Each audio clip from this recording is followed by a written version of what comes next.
insegurança, o medo, a ansiedade e o intenso conflito entre a razão e o mais profundo desejo do meu coração são sentimentos que sempre fizeram parte da minha vida e que me causaram muitos prejuízos em todos os campos da minha existência. Seja no campo familiar, seja no profissional, no afetivo. E eu decidi que eu quero me libertar de tudo isso, Padre. Quero mudar. Não aguento mais sofrer tanto. Vivo angustiado, deprimido, confuso e sem forças. Tudo que faço na vida costuma dar errado. Quero viver uma vida plena, quero ser feliz. Uma vida simples e sem complicações. É só... Certa vez ouvi, assistindo uma palestra do Senhor, que nascer dói e que nascer de novo dói ainda mais. Eu estou tentando nascer de novo, pois vivo uma vida de pecado e lhe confesso que realmente dói. Quero entregar minha vida a Deus e para tal que tenha forças, porque o que o mundo oferece é muito atraente, porém são ilusões e armadilhas. Peço que o Senhor me ajude, que o Senhor me conduza numa direção a partir de tudo aquilo que eu partilhei. Considero um rapaz bom, honesto, trabalhador, inteligente, querido, pela família, pelas pessoas, mas realmente estou precisando de uma mudança. E estou disposto a entregar a minha vida a Deus a partir disso. Wanderson, lá de Pedralva, Minas Gerais. Obrigado, Wanderson. Obrigado pelo testemunho, né, que também é uma partilha, ao mesmo tempo que você fala das suas lutas, você fala também das suas esperanças. Isso é importante. Wanderson, na vida, nós precisamos descobrir o nosso lugar, né? Eu acredito que todas essas ansiedades que são próprias, não sei qual é a sua idade, mas sinto que você vive um momento de muitos conflitos. Todos nós passamos por isso, né? A psicologia chama isso de crise normativa. Por que é normativa? Porque é normal, todo mundo passa. Eu passo, você passa, o Ivanilson passa, as pessoas que estão aqui. Existem algumas fases da nossa vida que essas crises são mais agudas. A primeira grande crise, por exemplo, que nós enfrentamos, do ponto de vista existencial, é justamente a adolescência. Porque na adolescência a gente vive uma fase de transição. A gente já não é mais a criança que era, mas também a gente ainda não é o adulto. Então essa fase é uma fase de desconforto existencial. Todo mundo que convive com adolescente sabe. O adolescente é meio revoltado, né? Ele acha que o mundo está todo errado, ele não se sente compreendido por ninguém. Fase normativa, faz parte. Quando nós vivemos essas fases, e ela pode vir em outros momentos da vida, existem alguns profissionais que dizem que todo final 9, para nós, será sempre de conflito. Porque nós estamos finalizando uma fase da vida, começando outra. 9, 19, 29, 39, 49, 59, e os que têm a graça de depois chegar até o 99. Toda vez que nós passarmos por essas transições, é natural que a gente viva. Mas é natural também que a vivência desses conflitos e a experiência saudável dessas crises venha nos colocar num contexto de sabedoria para que a gente não pense que esta crise é a vida. É uma diferenciação muito difícil de fazer, mas nós precisamos fazer. A crise que eu estou vivendo não pode ser confundida com a vida que eu tenho.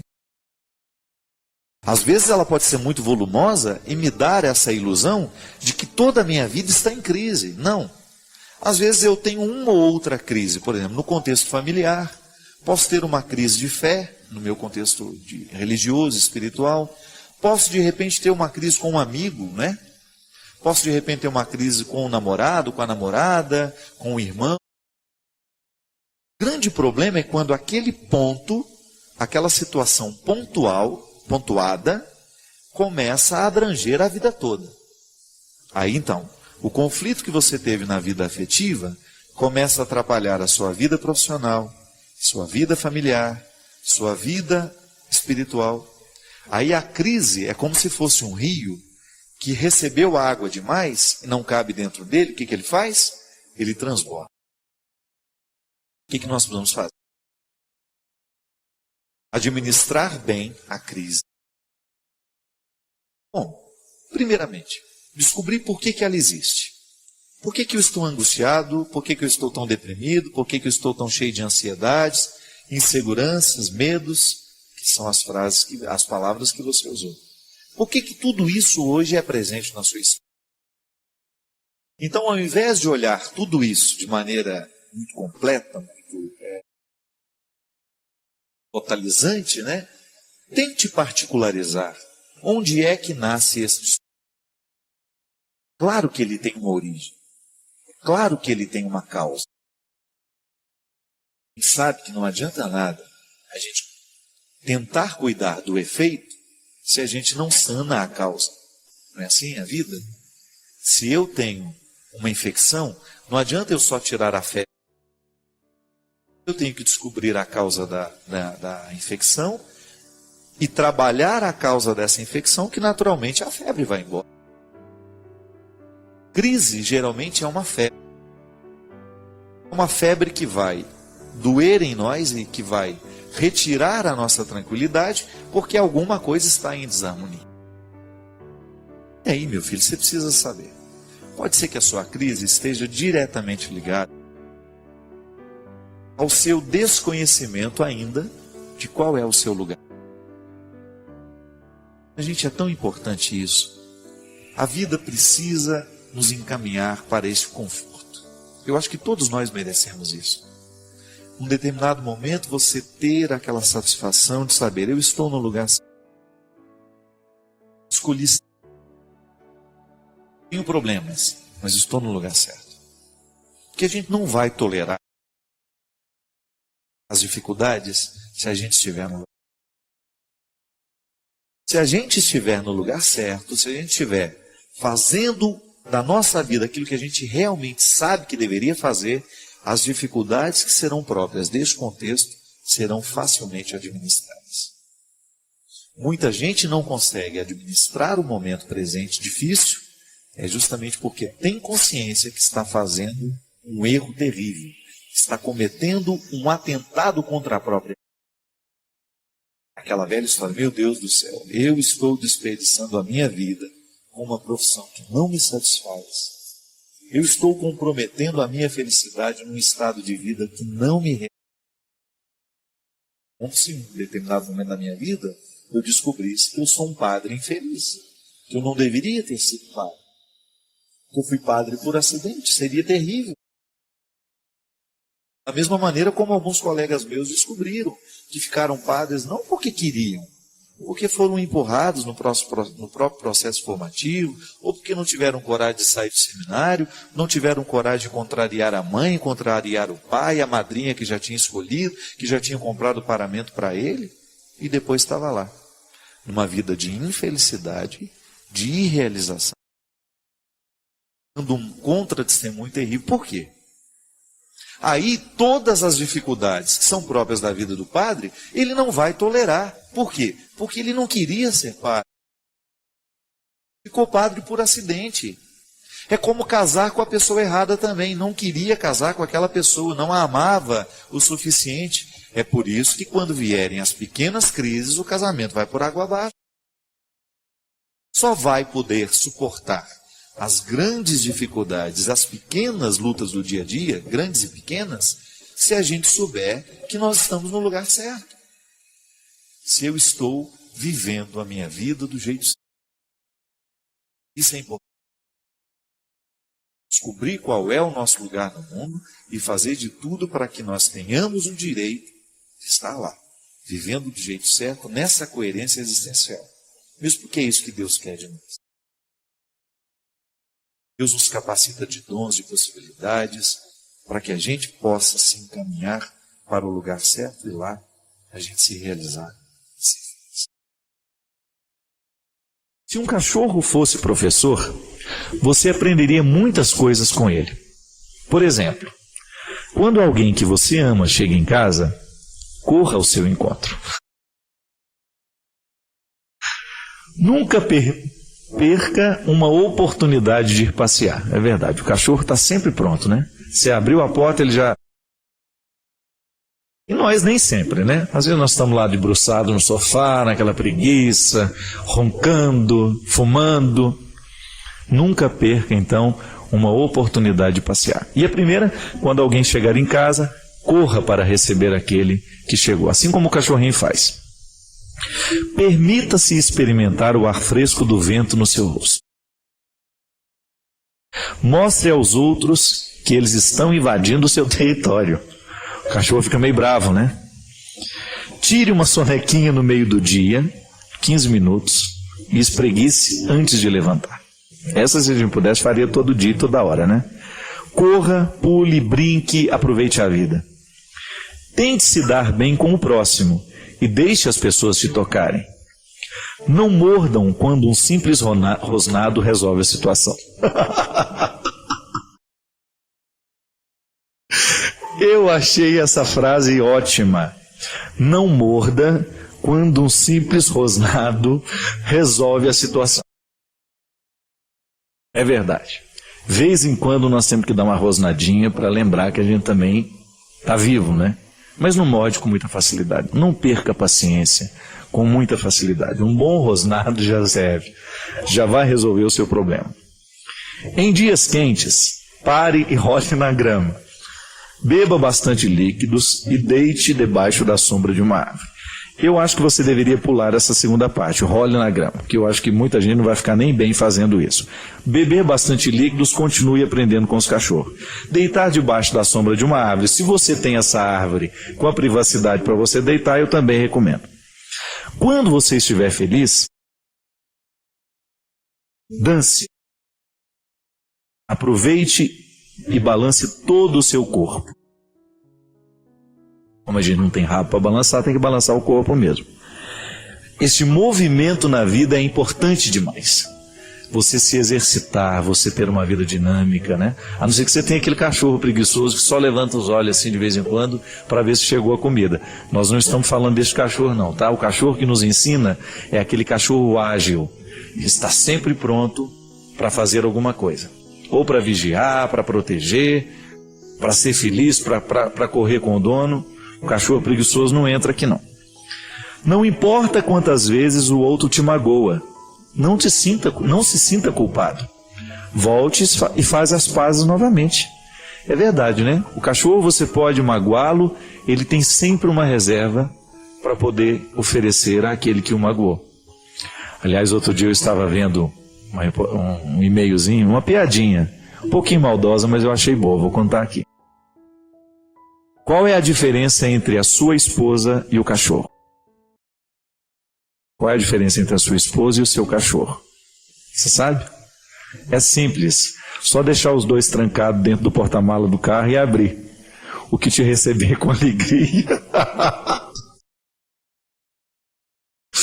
Deixa trancado uns segundos, uns 2, 3 minutos. Na hora que você abrir, você vai ver quem vai estar alegre por ter te encontrado.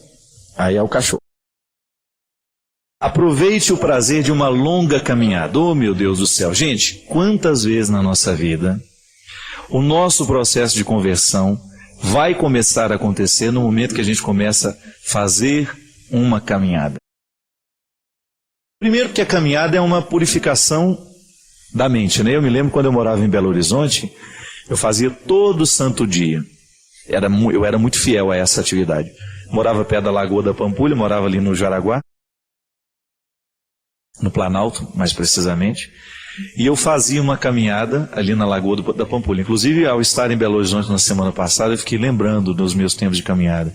Você sabe que era naquele período de 45 minutos, 1 hora, que eu fazia toda a minha higiene mental, que eu jogava tudo fora.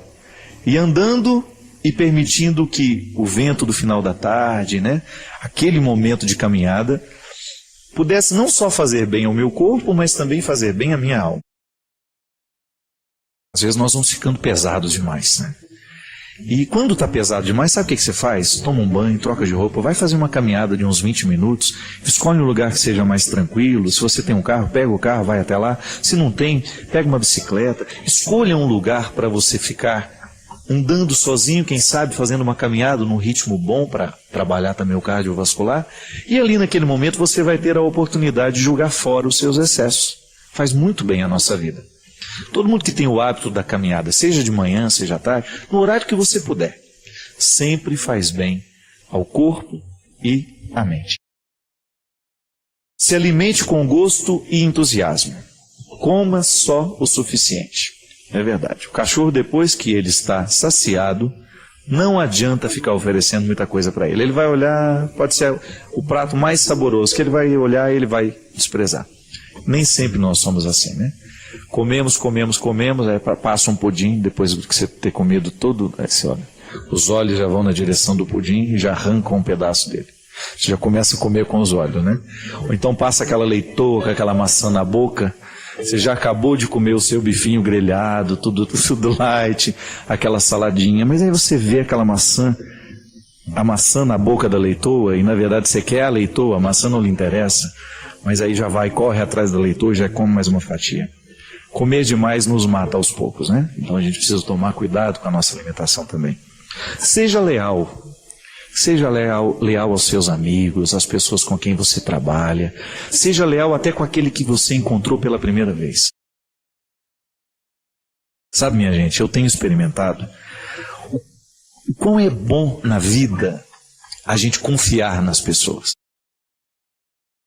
Às vezes eu encontrei aquela pessoa, hoje ela está fazendo um orçamento para mim. Eu preciso do serviço dela, ela fez um orçamento, eu peguei. Como é bom a gente não desconfiar, né? Mas eu dependo da lealdade do outro. Se eu apreendo esta lição, se eu trago para a minha vida, eu quero ser leal, eu quero ser verdadeiro, eu não quero tirar proveito de ninguém, não quero trair ninguém, eu não quero enganar ninguém. Se a gente faz esse compromisso, se a gente vive esse compromisso, e o outro também, o mundo fica melhor. Quando o outro é leal, até mesmo com aquele que ele nunca viu na vida. Está me passando um orçamento e eu confio. Outro dia eu estava vendo uma reportagem na televisão, né? Eles pegaram uma máquina de lavar roupa, arrancaram uma coisinha lá só, coisa simples, um pneuzinho, deslocaram e começaram a chamar os técnicos. E aí, para testar a honestidade do técnico, porque quando você não sabe, eu não sei nada de máquina de lavar e não tenho obrigação de saber. Mas aí aquele negócio não está funcionando, que ele para, a gente olha para aquilo e fala, e agora, meu Deus do céu, o que será que está acontecendo com isso? Aí todos os técnicos que passaram, todos eles, é um não sei o que no motor, aí o outro, é provável que seja a corrente do não sei o que. Tudo aquilo ficava um absurdo para a reforma. Até que enfim chegou um honesto e falou assim, não, sua máquina de lavar não tem absolutamente nada de errado. É apenas esse pinozinho que está separado. Alguém deve ter retirado sem perceber. É uma coisa simples, todos os outros técnicos haviam percebido, mas estavam aproveitando da situação. Isso é triste. Eu me lembro que a reportagem mostrou eram mais de 8 desonestos e apenas um honesto, e a senhora ainda perguntou para ele, quanto eu devo ao senhor? Ele olhou e falou assim, não, nada, porque não tem nada para arrumar. Eu só ajuntei os 2 fios que estavam desligados. Na vida, isso é uma riqueza que não tem preço. Não é verdade? Quando você encontra alguém que é leal, alguém que é fiel, alguém que não lhe engana, alguém que não lhe trai. É uma riqueza maravilhosa a gente confiar nas pessoas, porque é um inferno a desconfiança. Quando você começa a pensar que o outro possa estar te enganando, que o outro está cobrando mais do que ele deveria cobrar, que o outro está aproveitando de você, é muito triste. Não é assim? Portanto, seja leal. Eu quero ser leal o tempo todo. Quero ser leal com as pessoas que estão comigo, quero ser honesto com elas, quero ser verdadeiro. E se a gente assume esse compromisso, que os cachorros têm, é natural do cachorro ser leal ao seu dono. Se a gente aprende isso com eles, a gente então começa a mudar este mundo. Nunca pretenda ser aquilo que você não é. Se bem que eu conheço um cachorro que ele acha que ele é grande, ele acha que ele é valente, não tem um cachorro assim? Que ele fustrica, né, desse tamanhinho. Mas geralmente o cachorro sabe quem ele é e sabe do que ele pode. A gente precisa empenhar a nossa vida, empenhar a nossa força em ser quem a gente é. Tem muita gente que desperdiça a própria vida querendo ser outra pessoa. Fica prestando atenção no que o outro tem e não olha para aquilo que tem. Fica olhando o tempo todo para o jardim da casa do outro, mas não observa o terreno que tem e o jardim que ele mesmo pode fazer. Fica com inveja do namorado que a outra tem, fica com inveja do marido, fica com inveja do emprego. Pare. Toda vez que a gente fica vivendo da inveja, toda vez que a gente fica invejoso, nós de alguma maneira somos menos, nós diminuímos a nossa capacidade de ser. Porque a gente está gastando energia com um sentimento que não agrega absolutamente nada. A inveja não faz ninguém feliz. Nunca vi um invejoso ser feliz. Por outro lado, já encontrei pessoas que não tinham muitas coisas, que não tinham muitos dons, mas que conseguiam ser felizes com aquilo que haviam recebido. Por quê?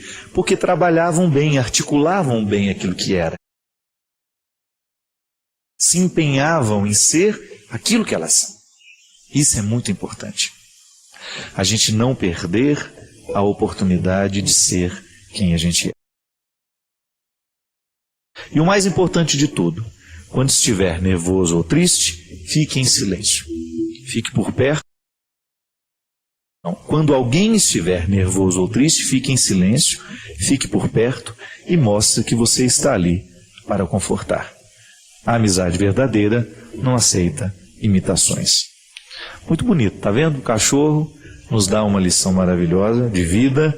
Nós podemos aprender com eles e nós podemos trazer para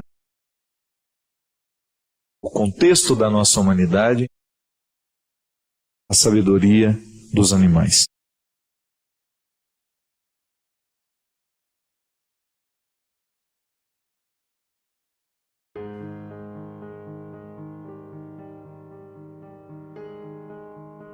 Padre Fábio, como identificar qual é a cruz que nos levará para o céu?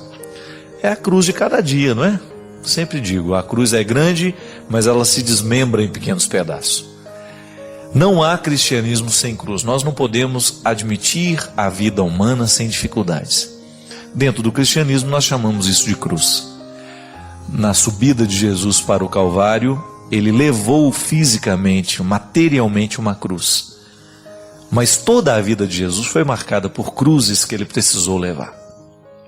Para quê? Para ele chegar ao lugar a que ele precisava chegar. Para ele ser quem ele era. Jesus era muito consciente do esforço que ele precisava fazer para ser quem ele era. Ele não dava tréguas ao seu processo humano. Mesmo sendo Deus, ele não foi privado de ser homem, né? Isso é muito interessante a gente identificar em Jesus uma luta constante pela maturidade. É claro que Jesus precisou clarear dentro do coração dele, dentro da mente dele, o projeto de Deus para a sua vida. Foi humano este conhecimento do projeto de Deus. E ele foi levando as suas pequenas cruzes no dia a dia como nós. Ele enfrentou as dificuldades humanas. Chorou pelos amigos que morreram, deve ter se irritado também, deve ter... Claro, a Sagrada Escritura nos mostra, né, ele quebrando tudo lá, irritado com todo mundo. Ele viveu a sua cruz dia a dia para ele ser quem ele foi. Para ele ser quem ele é, né? Ele é. E esse projeto para nós também, meu filho. Nós temos aí todas as forças do sacramento que nos incorporam na vida de Cristo para a gente também dar conta dessa cruz. Eu fico pensando, gente, que nós precisamos lutar o tempo todo para a gente não se perder, para a gente não se deixar, para a gente não perder a oportunidade de ser quem a gente é.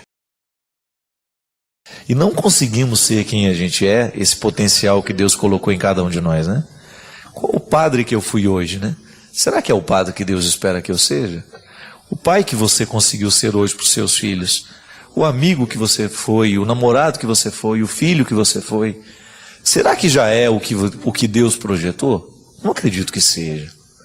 Porque há muito ainda que ser buscado. E como é que nós vamos chegando lá? À medida em que nós vamos assumindo os nossos sacrifícios, as nossas lutas dia a dia. E a isso nós chamamos de cruz. E esta realização humana é um jeito de antecipar no tempo esse chegar no céu.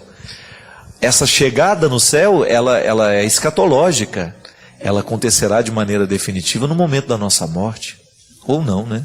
Depende do que nós fomos fazendo, do céu que nós construímos aqui. Mas ela se desdobra em responsabilidades históricas. Hoje eu tenho a oportunidade de escolher, de escolher ser quem eu serei. E isso é assumir a minha cruz ou não, porque para eu ser um ser humano bom, para eu fazer pacto com a bondade, eu tenho que fazer os meus sacrifícios. A maldade sempre deixa um recadinho na minha janela. A maldade sempre vai bater na nossa porta, tentando nos seduzir, tentando fazer a gente deixar a cruz. Não faz esse sacrifício hoje não, né? Viva leve, né?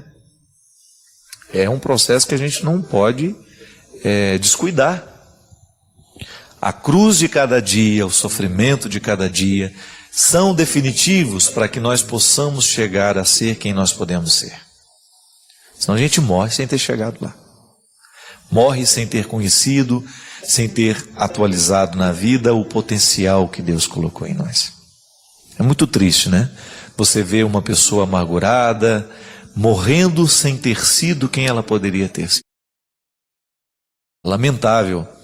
Quando você descobre que uma pessoa resolveu desperdiçar o tempo da vida dela sendo um miserável, vivendo essas misérias, assumindo essas misérias de maneira errada. Assumir a cruz e carregar essa cruz é a gente administrar bem as misérias e aquilo que nos faz sofrer. Tanta coisa ruim acontecendo no mundo, e de onde nasce isso? Nascem de pessoas como nós. Tantas coisas ruins são arquitetadas pelo mundo afora, né? Tanta violência sendo gestada, tanta injustiça sendo praticada. Por quê? Alguém decidiu ser ruim. Alguém decidiu não levar a cruz.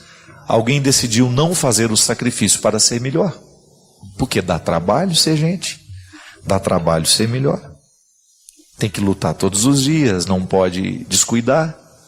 Porque senão daqui a pouco você vira um egoísta, daqui a pouco você vira um ciumento, daqui a pouco você começa a prejudicar os outros. Por quê? Porque não fez o sacrifício de domar a sua vontade. E isso são coisas que fazem parte do cristianismo e que às vezes nós deixamos de falar, né? Quantas vezes nós nos omitimos de falar disso? Não, cristianismo é cruz, sim. É alegria? É.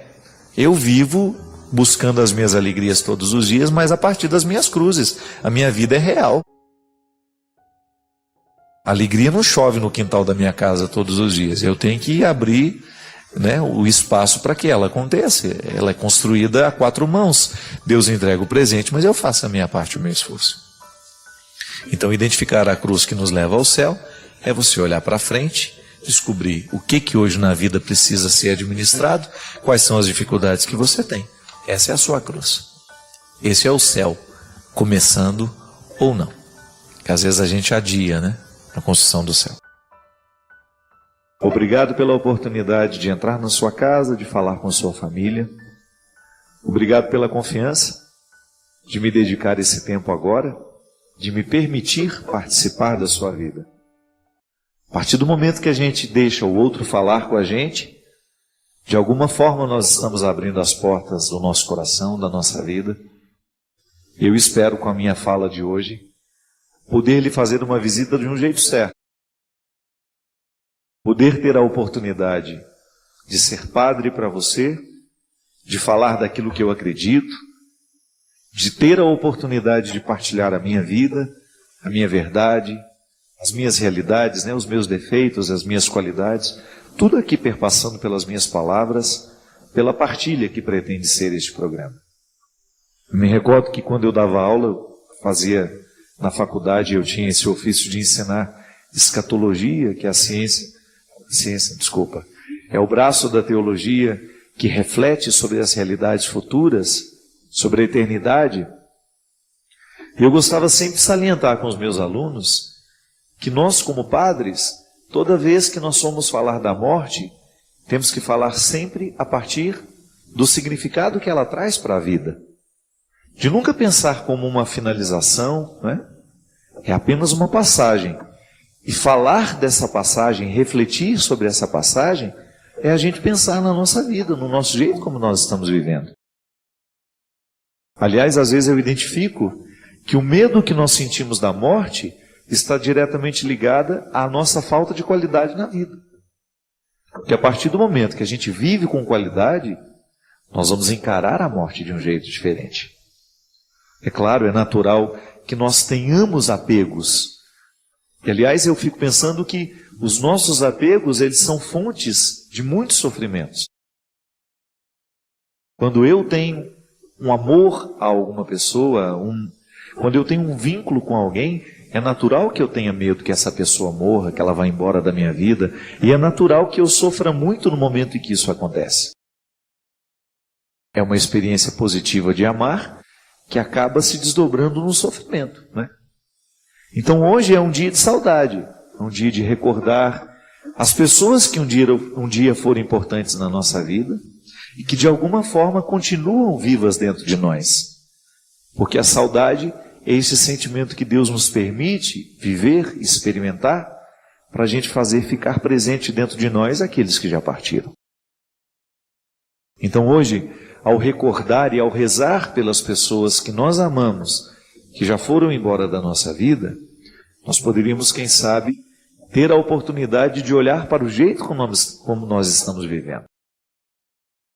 Então a celebração da morte ganha sentido de ressurreição, né?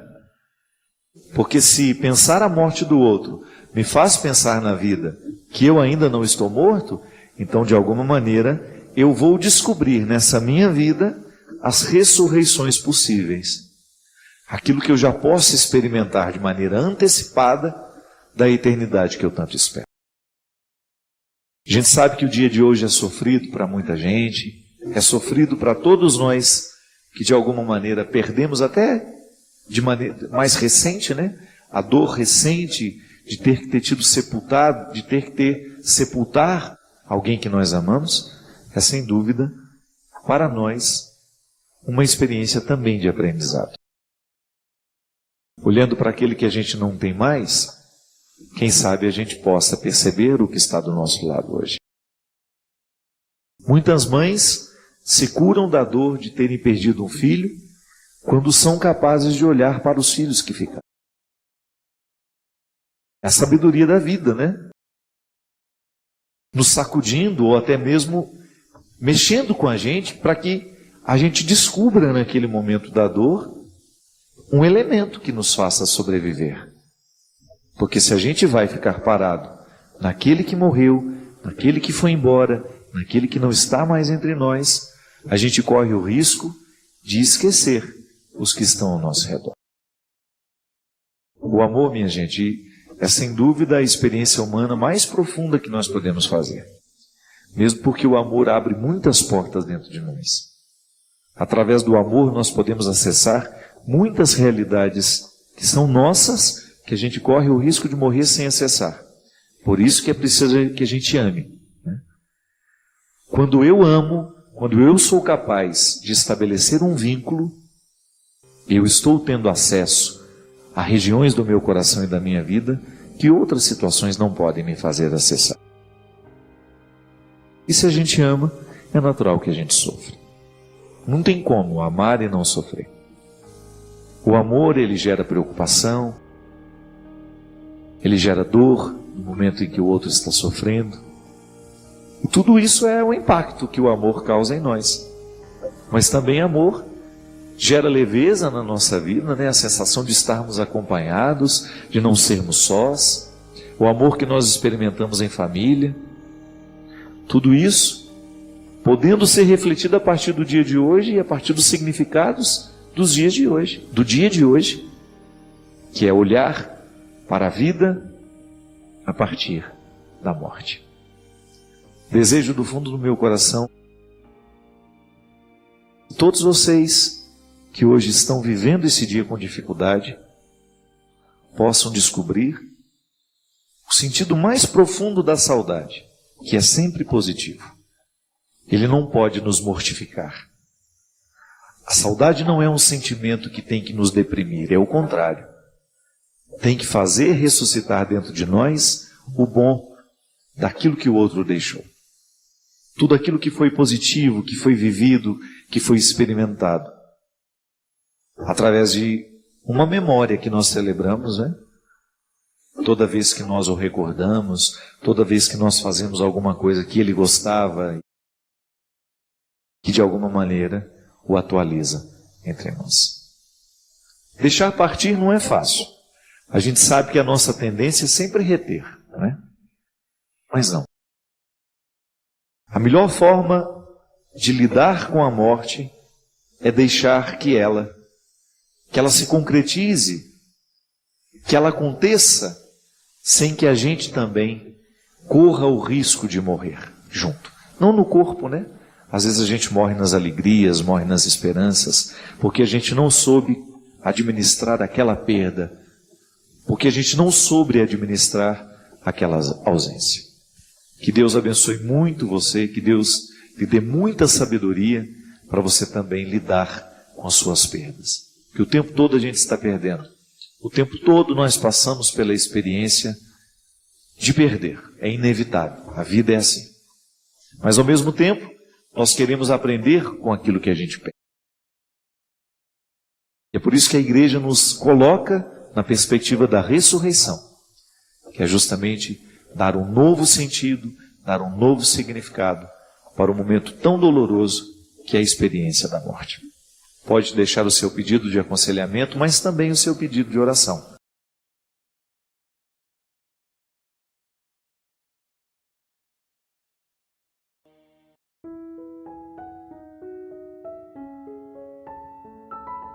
É muito bom. Às vezes, minha gente, a nossa passagem pela vida do outro é muito breve, mas pode ser tão significativa. As realidades breves podem ser significativas. Isso é uma questão de empenho, sabe?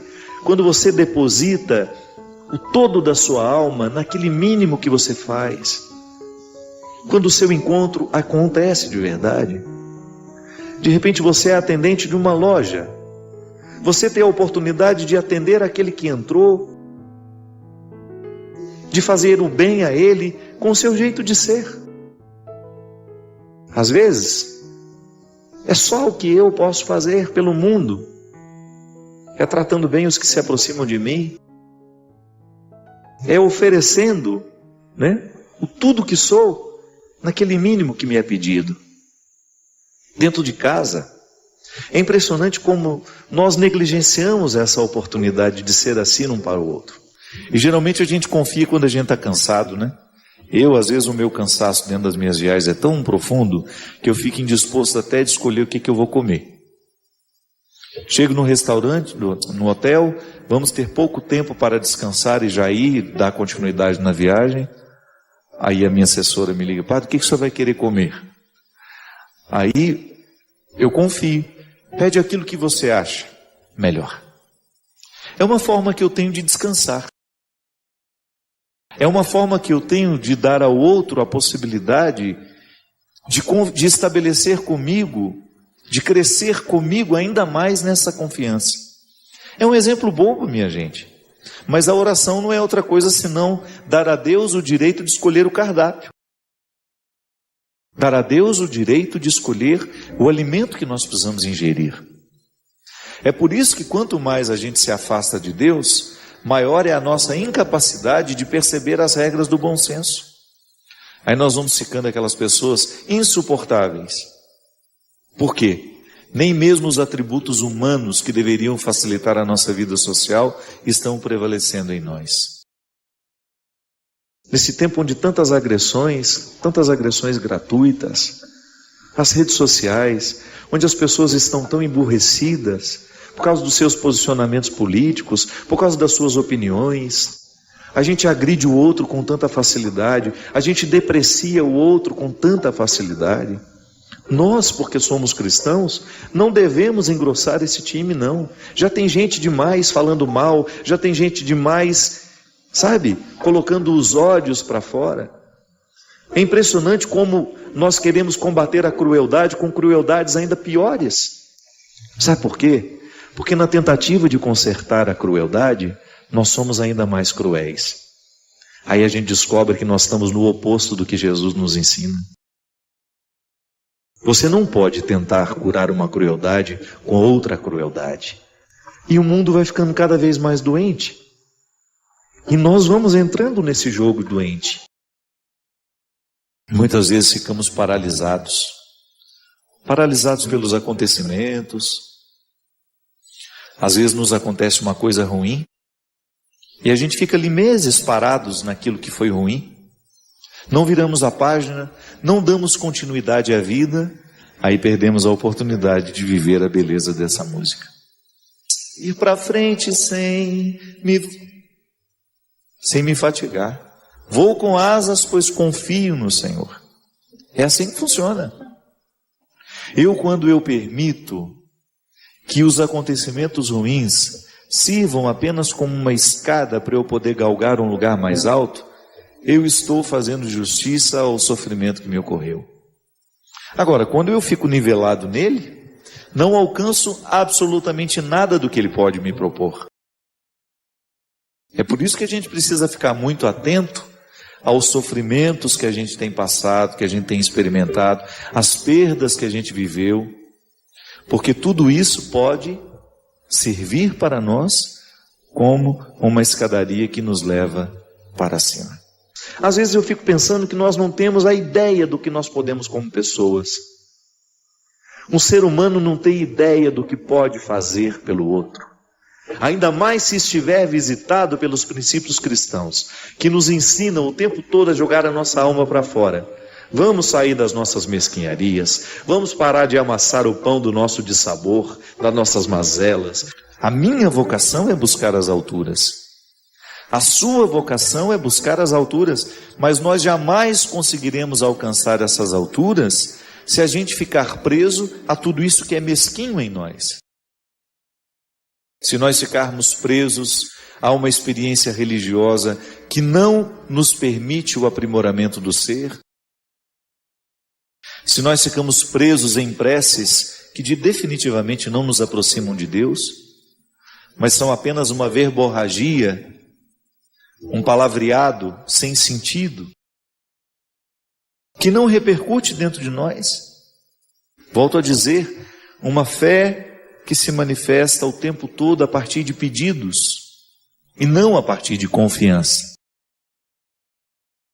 Quando peço alguma coisa a Deus, eu corro o risco de estar sendo movido pelas minhas necessidades superficiais, bobas, porque nem sempre eu sei o que de fato preciso. Por que não vou dar a Ele a carta branca? Por que não darei a Ele o acesso a tudo isso para Ele reger a minha vida? Se eu faço essa experiência com uma outra pessoa, se eu faço a experiência de confiar a minha vida a uma pessoa que também é marcada por limites como eu sou, não farei isso com Deus? Essa presença máxima, extraordinária em mim, em você, agindo em nós através da nossa consciência, iluminando-nos, traçando os nossos caminhos a partir do bom senso. Sim, Deus nos orienta através do nosso bom senso. Se você quiser identificar se aquilo é para você ou não, use o seu bom senso. A voz de Deus repercute profundamente ali, no momento em que nós ousamos escutar a voz interior que em nós funciona como bom senso. É essa confiança que nós precisamos buscar diariamente. Volto a dizer, para que a nossa fé deixe de ser de pedidos e passe a ser de entrega, de confiança. Aliás, a confiança é uma das mais belas virtudes que nós podemos experimentar em uma pessoa. Você sabe muito bem disso, a vida nos ensina que nada pode nos enriquecer mais do que a gente ter pessoas em quem a gente confia. Pessoas com as quais a gente conta. Tão raro nos dias de hoje, né? As pessoas se descartam tão facilmente. As pessoas fingem amor, fingem fidelidade. E de repente, quando a gente se descobre fazendo uma experiência positiva de confiança com alguém, é como se um conforto existencial pudesse trazer um sentido muito pleno à nossa vida. Quando eu tenho a oportunidade de passar pela vida de uma pessoa e fazer o bem, é Deus que está passando na vida daquela pessoa através de mim. Quando você tem a oportunidade de oferecer o seu conhecimento para facilitar a vida do outro. É tão bonito quando nós encontramos o profissional que faz questão de ensinar ao outro aquilo que sabe. Quando você vai ser atendido por um médico e o médico faz questão de olhar no seu olho e de explicar o que você tem, como será o tratamento, por que talvez você tenha tido aquilo. Quando ele coloca o conhecimento dele para ajudar a aliviar a dor, a sua ansiedade, a sua angústia. Eu posso ir muito além de onde estou. Isso é uma verdade. Eu ainda não alcancei tudo o que posso alcançar, como padre, como homem que sou. Você ainda não alcançou aquilo que você pode alcançar como pessoa. Tantas virtudes à nossa espera, tantas coisas bonitas podendo serem vividas, e a gente não vive porque a gente não chega lá. Às vezes nós somos cruéis assim dentro da nossa casa. Nós queremos combater uma crueldade com uma outra crueldade ainda maior. E justificados. Nós nos justificamos porque somos cruéis. E perdemos a oportunidade de sermos essa mão de Deus na vida do outro. Tanta gente sofrendo hoje, minha gente. Tanta gente nas UTIs, tanta gente nos hospitais, abandonados, sozinhos, tanta gente na prisão. E o mundo cada vez mais cruel. Porque falta essa consciência do que nós podemos. Quem são os nossos inimigos hoje? Eu gosto de pensar que o pior inimigo que eu tenho sou eu mesmo. Quando eu, consciente ou inconscientemente, fico colocando obstáculos ao meu crescimento, por exemplo. Quando eu deixo prevalecer o meu ciúme, a minha vaidade, e eu perco a oportunidade de alcançar algumas dimensões do ser, que só podem ser alcançadas se eu não estiver sob o domínio do meu ciúme, se eu não estiver sob o domínio da minha vaidade. Então, a minha oração de confiança, ela será sempre uma abertura de coração que me colocará diante de Deus assim: Senhor, Tu sabes o que é melhor para mim. Me dê esclarecimento. Proteja-me das ciladas do demônio, para que eu não me desvie do caminho que me levará ao lugar que o Senhor gostaria que eu chegasse. A gente sabe que a plenitude não é para nós, isso é só depois na eternidade. Humanamente a gente nunca vai experimentar a plenitude. Não cabe dentro de nós o que é pleno. Nós não suportaríamos, para usar uma linguagem bíblica, nós somos vasos que não suportariam o líquido da plenitude. Não é assim? Em muitos momentos da Sagrada Escritura você tem a plenitude como uma proposta para o futuro. Nós humanamente nós não suportamos o que é pleno, não damos conta disso. Então a gente vai em partes. E é assim que a gente se realiza. Mas a oração do dia a dia é interessante demais você começar a perceber que você pode fazer a sua vida, toda ela, ser oração. Então está dentro do carro, seu pensamento se eleva, e você começa a tratar com ele as suas questões, você começa a dividir com ele as suas ansiedades. Tem gente que fica amassando o pão do dissabor o tempo todo. O tempo todo está reclamando da vida, o tempo todo está reclamando da vida, minha vida não presta, minha vida é isso, minha vida não presta, minha vida não presta, minha vida não presta. Abre a janela dessa casa, para de amassar esse pão, vai fazer um trabalho voluntário, vai encher a sua alma de alegria de outra forma, vai descobrir que você pode ser mão de Deus na vida de outra pessoa. Pare de idealizar a vida não é perfeita para ninguém. Se eu tiver a oportunidade de abrir o meu coração, você vai ver que minha vida não é perfeita, a vida do Cristian não é perfeita, a vida de quem nos assiste não é perfeita. Nós não podemos idealizar. Às vezes você olha o outro, nossa, como a vida daquela pessoa é maravilhosa. Você não sabe. Você desconhece os bastidores que aquela pessoa precisa enfrentar diariamente. Vida perfeita ninguém tem. Agora nós temos a oportunidade de descobrir um significado para essa vida e torná-la cada vez mais bonita. É como conhecer outra pessoa. A gente confia à medida em que a gente conhece. Você não fica confiante da noite para o dia. Você pode até se encantar da noite para o dia, mas o encantamento ainda não é confiança. A confiança, ela só se estabelece entre duas pessoas à medida em que nós vamos vivendo as provas que vão purificando aquilo que depois aquilo que mais tarde nós chamamos de confiança.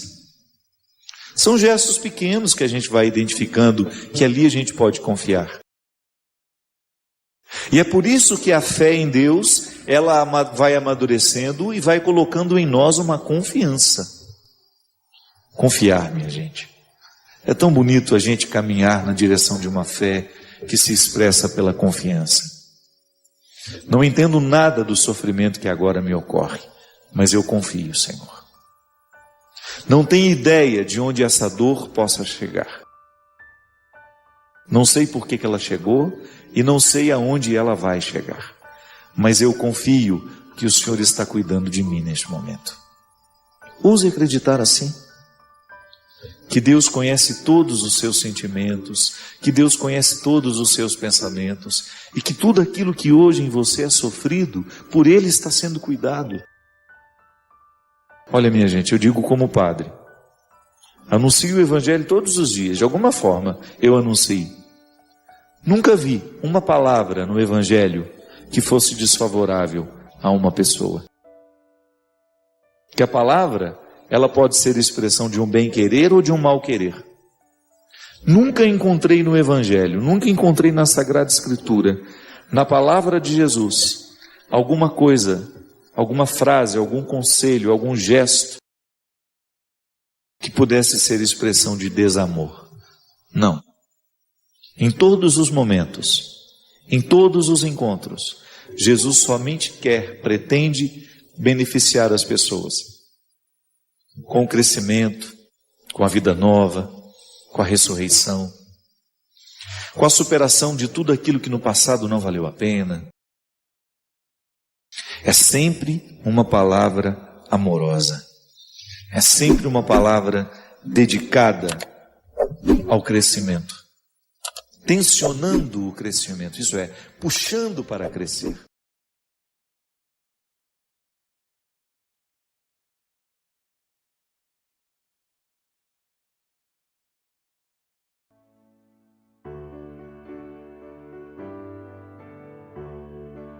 Não recebo de mão beijada, né? Como se diz comumente quando as coisas são muito fáceis.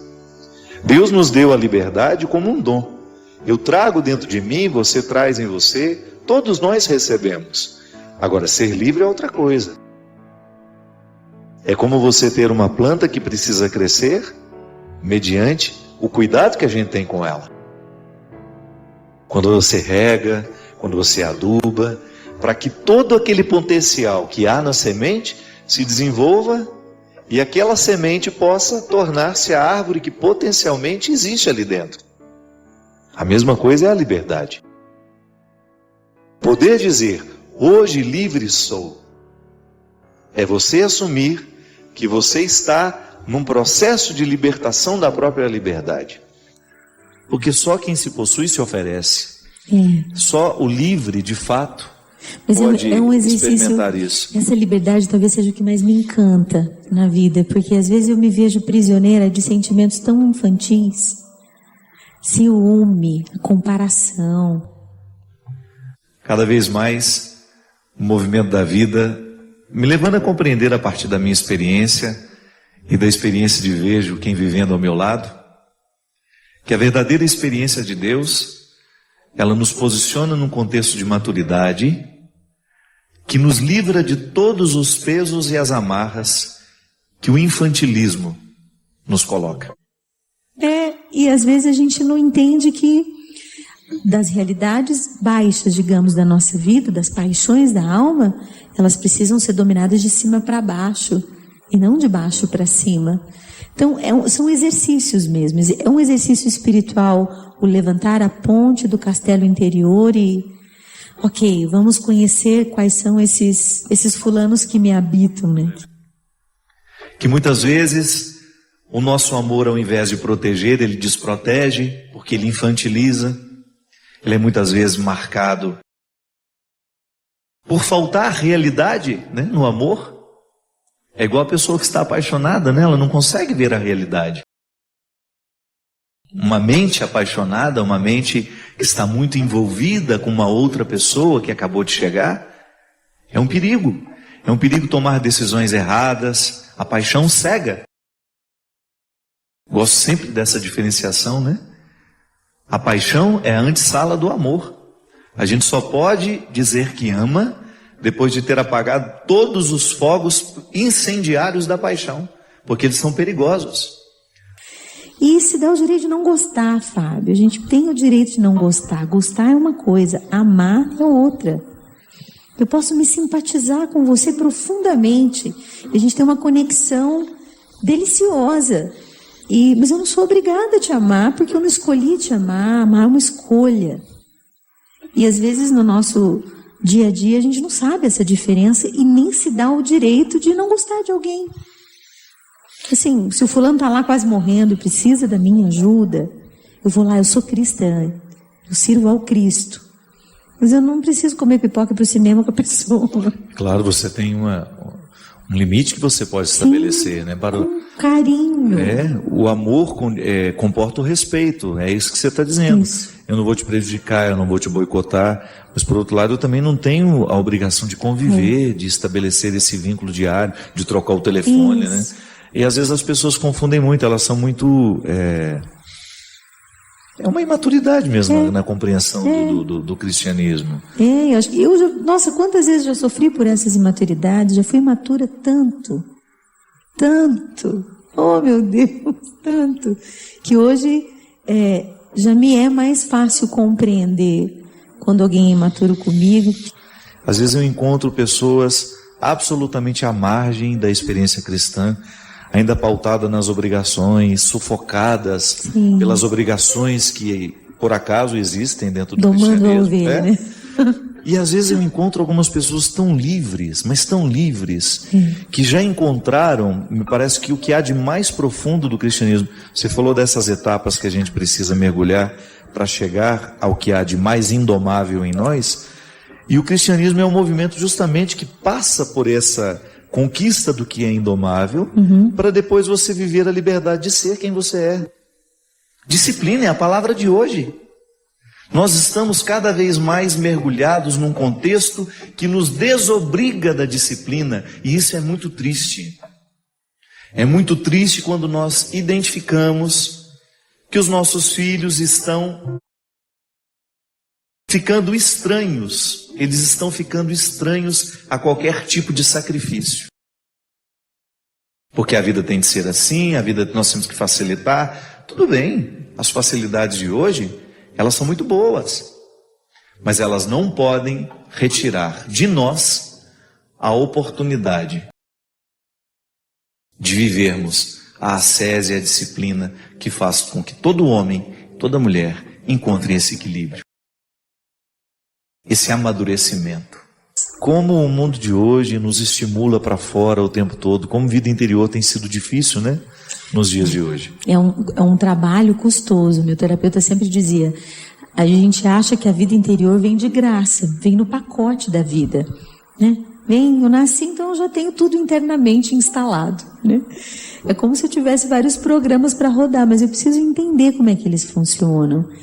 E realmente, deixar de falar ou estar distante das pessoas ainda não é estar só, ainda não é estar silencioso por dentro. Às vezes a gente acha que nós não temos domínio sobre o pensamento. Sim, a gente tem domínio sobre o pensamento. O pensamento precisa ser educado em alto nível. A gente precisa elevar o nível do pensamento com bom conteúdo. Ai, minha cabeça anda cheia de besteira. Se para a vida intelectual você precisa educar o pensamento através da concentração, a vida espiritual não é diferente, né? É que às vezes a gente reza pedindo a Deus, tira isso da minha cabeça. E aí Nosso Senhor às vezes nos proporciona um filme bom, um livro bom, uma música boa para educar e canalizar o pensamento, e a gente fica brigando numa ignorância interior de como se lida com isso. E, na verdade, a gente precisa viver aquela realidade de superior domina inferior. Né? Então, eu tenho lá meus instintos, minhas emoções, meus sentimentos, que já são mais conscientes, meus pensamentos, minhas vontades, que são as decisões baseadas no meu pensamento, e aí vem o espírito. Ou posso até colocar aqui, vontade e pensamento. Não há ninguém, nem nada que possa escravizar uma mentalidade de alguém que realmente quer ser livre. É igual naquele filme, Um Sonho de Liberdade, quando aquele homem passou tantos dias na solitária, preso ali. Quando ele saiu de lá, perguntaram, como é que você suportou ficar lá? Ele falou, foi tranquilo. Eu ouvi música o tempo todo. Aí o outro disse, mas como? Lá nem música existe? Elas estão todas na minha cabeça. É aqui. É na cabeça que a gente é libertado. É por isso que é aqui que Deus acontece. Quando Deus entra na minha mentalidade, quando Deus modifica o meu jeito de olhar para mim, o meu jeito de olhar para o mundo, Ele vai modificar naturalmente o meu jeito de olhar para aqueles que estão ao meu lado. Ele vai modificar o jeito como eu olho para as minhas restrições, para as minhas perdas. E aí, outro destino não há a ser buscado, a ser conquistado, a ser experimentado, a não ser a satisfação. Apesar de tantas dificuldades, a gente poder sorrir e dizer, a vida está valendo a pena. Porque a minha cabeça está me ajudando a fazer valer. Padre Fábio, por que é tão mais fácil magoar as pessoas que nós amamos do que abraçá-las e dizermos coisas carinhosas? É porque, na verdade, a agressividade humana é uma coisa inegável, né? Todo mundo tem agressividade, até mesmo as pessoas docinhas, aquelas que falam assim, calmamente, elas estão cheias de agressividade. Algumas controlam mais, outras controlam menos. Algumas controlam demais e de repente isso explode, porque a agressividade é um instinto, é um impulso muito positivo. A gente não pode achar que a agressividade é uma coisa ruim somente. Não. A agressividade é um impulso que nos faz até vencer na vida. Não é? Em muitos momentos da nossa vida a gente perdeu porque nos faltou agressividade. Que é aquele impulso de querer ir adiante, de vencer, de dar conta das dificuldades que fazem parte de nós. Gente muito molenga não consegue, aquela lamentação o tempo todo, nada está bom, melhora um dia, no outro dia não está bom de novo. Falta agressividade para essas pessoas.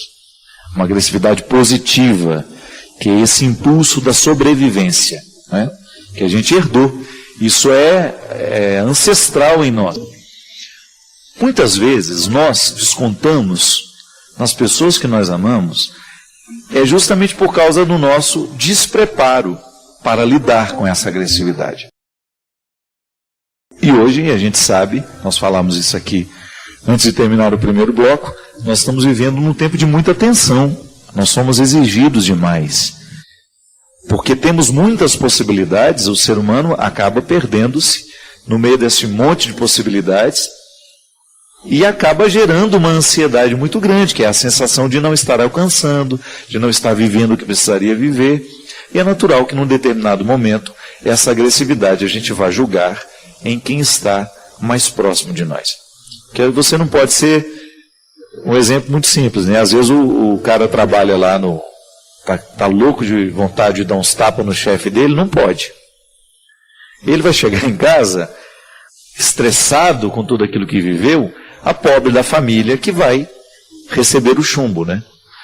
E é aí que entra a questão do nosso controle, minha gente. A gente precisa controlar um pouco essa agressividade. E eu estou te falando, não estou falando uma coisa que eu não preciso ouvir não, viu? Porque muitas vezes eu sou descontrolado com as minhas agressividades. Então eu preciso tomar muito cuidado para não fazer a minha agressividade vir no momento errado, do jeito errado. Preciso jogar a minha agressividade lá nos meus livros, nas minhas reflexões, na minha atividade física que eu faço questão de fazer. Ali que eu preciso jogar a minha agressividade. para que eu tenha condições de dar o tratamento justo às pessoas. Eu não posso descarregar na minha mãe as iras que eu trago dentro de mim, que são próprias do meu ser. E você já viu que como é difícil o relacionamento mãe e filho, porque é o lugar onde essas agressividades ficam muito à flor da pele. Talvez por ser o vínculo mais estreito que nós temos, né, com todo respeito ao pai, o vínculo mais estreito que eu acho que a gente tem na vida é com a mãe da gente. E é natural que a nossa maior dificuldade seja com ela também. É muito comum você encontrar filhos que têm um ódio velado pela mãe, um ódio velado pelo pai, e não têm condições psicológicas de assumir essa aversão, porque em nome desse amor romântico que nós fomos educados, né, que filho nunca pode se opor à mãe, que filho nunca pode dizer que eu te odeio, né? E isso é natural que num determinado momento da vida a nossa agressividade nos faça experimentar esse ódio pelas pessoas que nós mais amamos. Porque o ódio é o avesso do amor. É a mesma coisa. A psicologia nos ensina que amor e ódio nascem do mesmo impulso, da mesma fonte. Então administrar essa agressividade nos dias de hoje é uma necessidade, porque você já deve ter viu muitas vezes isso acontecer, que às vezes uma pessoa é capaz de tirar uma arma e matar o outro no trânsito por causa da intolerância daquele momento de agressividade. Então, para a gente não precisar matar uns aos outros, para a gente não sair dando tapa uns nos outros, a gente precisa descobrir onde é que nós podemos canalizar essa bendita agressividade de um jeito certo, de um jeito positivo. Se você tem muita agressividade em você, coloque essa agressividade para trabalhar a seu favor. O seu processo criativo, dinâmico, o seu espírito empreendedor, canaliza para lá. Isso não é mágico, não é do dia para a noite. Mas a própria consciência, eu sei que eu sou agressivo, então eu preciso tomar cuidado para que a minha agressividade não venha matar os outros. Eu, particularmente, pedi a Deus nesse tempo da quaresma o dom do silêncio, sabe? E não é só da fala, não. É o silêncio da palavra escrita, daquela necessidade de você dar resposta imediata ao outro, a tudo aquilo que te deixa chateado, a tudo aquilo que você acha que é invasivo. Eu quero ter o direito de ficar calado. Eu não quero ter que dar explicações para tudo o tempo todo. É direito que nós precisamos preservar. Né? Dentro de casa, às vezes, é assim. Às vezes no relacionamento, né? Quantas vezes você é cobrado pelo outro, você tem o direito de ficar calado, você tem o direito de fazer o seu silêncio. E o outro tem que entender que o seu silêncio, talvez seja um momento em que você está se cuidando, para não dizer o que você não gostaria de dizer. Então o controle dessa agressividade nos dias de hoje, ele precisa passar por essa experiência de vida interior, como nós falamos aqui no bloco anterior. A vida interior, essa experiência de você cultivar quem você é, de você ter ali o seu momento de relaxamento todos os dias, ainda que sejam 10 minutos, minha gente. Eu particularmente acho que deve ser muito difícil viver numa casa muito cheia de gente, onde você não tem o direito do seu silêncio pessoal. Não é? Não é difícil? Vocês que vivem com muita gente dentro de casa. Lá em casa eu tenho. Tem as pessoas que trabalham comigo, tem os meus amigos que frequentam a minha casa, as pessoas da minha intimidade, da minha família, né? Mas eu sou muito preservado. Na hora que eu quero o meu silêncio, eu não faço nem questão de ser educado. Olha, gente, eu estou indo, me retiro, porque eu careço dessa vida espiritual, dessa vida interior. Porque senão eu fico pior do que eu já sou. E eu não quero. Eu não quero ser pior do que eu sou. Eu não quero piorar. Eu não quero avançar para trás. Eu quero avançar para frente. Então eu quero descobrir tudo aquilo que no meu comportamento, que nas minhas escolhas, venham favorecer o meu avanço. A mesma coisa você precisa fazer. É direito seu. Ah, padre, mas aqui em casa é difícil. Crie o seu espaço. Crie a sua rotina. Né? Descubra no dia a dia uma maneira de você ter esse cultivo de vida interior. Tem gente que é lendo o Evangelho do dia. Eu acho o Evangelho do dia uma excelente forma de você criar vida interior.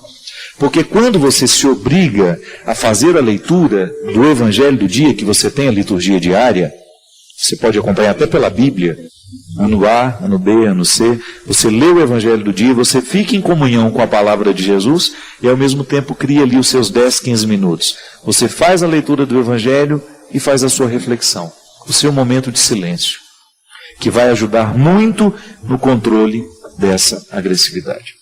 Aí tem as outras coisas que ajudam também, né? A atividade física, como nós já falamos, o grupo de oração, o grupo de partilha, a leitura. Meu Deus, como um livro acalma a gente, minha gente. O livro é fantástico. Feliz do ser humano que aprendeu desde criança o prazer da leitura. Vai ser um velho muito mais tranquilo do que aquele que não gosta de ler. Porque vai ocupar o tempo, né? Porque quando você vai ficando velho, o que você vai fazer? Na velhice, nós vamos ter muito mais tempo, porque você vai parar de trabalhar, você já vai estar aposentado. Eu não vejo a hora. Você não vai estar mais na correria, então você vai ter todo o tempo do mundo para você cultivar-se. Olha que maravilha. Você ter um tempo de sobra para essa vida interior, para você fazer a sua rotina de um jeito que favoreça canalizar todos esses impulsos que são positivos, como é a agressividade, mas que, se colocada do jeito errado, acaba sendo um instrumental de destruição